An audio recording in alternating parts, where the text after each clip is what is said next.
తెలుగు దర్శకులు హిందీ సినిమాలను డైరెక్ట్ చేయడం కొత్తేమీ కాదు. అయితే ఈ తరంలో చాలా మంది యువ దర్శకులు తెలుగులో తాము డైరెక్ట్ చేసిన చిత్రాలనే హిందీలోనూ రీమేక్ చేస్తున్నారు.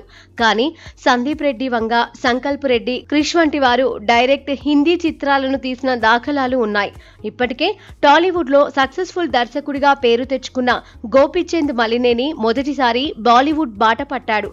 సన్నీ డియోల్ హీరోగా అతను తెరకెక్కించిన జాట్ మూవీ ఏప్రిల్ 10న గ్రాండ్ గా రిలీజ్ కాబోతోంది. ఇది గోపీచంద్ మలినేని డైరెక్ట్ చేసిన తెలుగు సినిమాకు రీమేక్ అనే వార్తలు ఆ మధ్య వచ్చాయి. కానీ అలాంటిదేమీ లేదని, ఇది డైరెక్ట్ హిందీ మూవీ అని మేకర్స్ స్పష్టం చేశారు.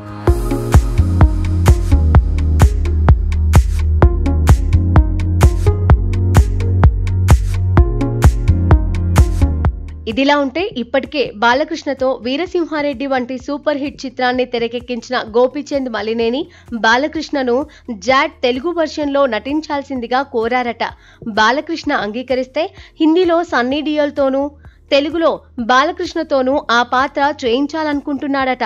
అయితే ఇప్పటికే అఖండ 2 చిత్రానికి గ్రీన్ సిగ్నల్ ఇచ్చేసిన బాలకృష్ణ గోపీచంద్ ఆఫర్ను సున్నితంగా తిరస్కరించాడట. గోపీచంద్ ప్రపోజల్ నచ్చి జాట్ ను నిర్మిస్తున్న Mythri movie makers, people's media producers తమ వైపు నుండి గ్రీన్ సిగ్నల్ ఇచ్చారట. కానీ ఎప్పుడైతే బాలకృష్ణ నో చెప్పారో అప్పుడే ఈ సినిమాను హిందీలో మాత్రమే తీసి తెలుగులో డబ్ చేయాలనే నిర్ణయానికి మేకర్స్ వచ్చేశారు.